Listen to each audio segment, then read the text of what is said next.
আজ শেয়ার করছি চিকেন দিয়ে বানানো অসম্ভব মজার একটা কাবাব রেসিপি। এই কাবাবটা খেতে যেমন মজা, বানাতে অনেক সহজ আর ডিপ ফ্রিজে স্টোর করে রাখতে পারেন 1 মাসের জন্য। বাচ্চাদের স্কুলের টিফিন অথবা আসছে রমজানে ইফতারিতে পরিবেশন করতে পারেন।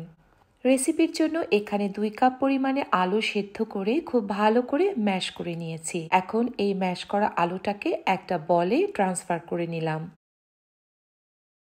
এখানে শেডেড চিকেন নিয়েছি 2 কাপ পরিমাণে। খুব সামান্য লবণ আর গোলমরিচ দিয়ে সেদ্ধ করে নিয়েছিলাম, এটা বুকের মাংস ছিল।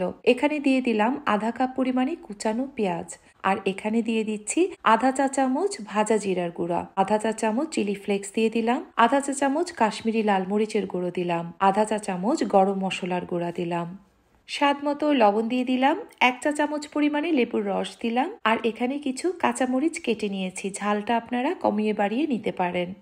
এবার হাত দিয়ে খুব ভালো করে মেখে কাবাবের মিশ্রণটা রেডি করে ফেললাম। 2 হাতে তেল মেখে নিয়েছি। এবার কিছুটা কাবাব নিয়ে হাতে গোল করে টিকিয়ার শেপ দিয়ে দেব। আপনারা আপনাদের পছন্দ অনুযায়ী যে কোনো শেপ দিতে পারেন। প্রথমে ডিমে কাবাবটাকে গড়িয়ে নিলাম, পরে ডিম থেকে উঠিয়ে ব্রেড ক্রামের ভেতর কাবাবটাকে দুপাশে ভালো করে গড়িয়ে নিচ্ছি। বাসায় যদি ব্রেড ক্রাম অ্যাভেলেবেল না থাকে তাহলে টোস্ট বিস্কিট গুঁড়ো করেও ব্রেড ক্রাম বানিয়ে নিতে পারেন। এভাবে করে সব কাবাবগুলো বানিয়ে নিলাম। এখান থেকে আমি কিছু কাবাব ডিপ ফ্রিজে স্টোর করে রাখবো রোজার জন্য। একটা বক্সে কিছু কাবাব নিয়ে নিলাম, এর উপরে একটা পেপার দিয়ে তার উপরে আরো কিছু কাবাব দিয়ে ডিপ ফ্রিজে 1 মাসের জন্য আমি স্টোর করে নিচ্ছি। এই বাকি কাবাবগুলো এখন ভেজে নেব। একটা কড়াইতে তেল নিয়ে নিয়েছি, তেলটা যখন গরম হয়ে যাবে তখন একটা একটা করে কাবাব তেলের উপরে দিয়ে দিলাম।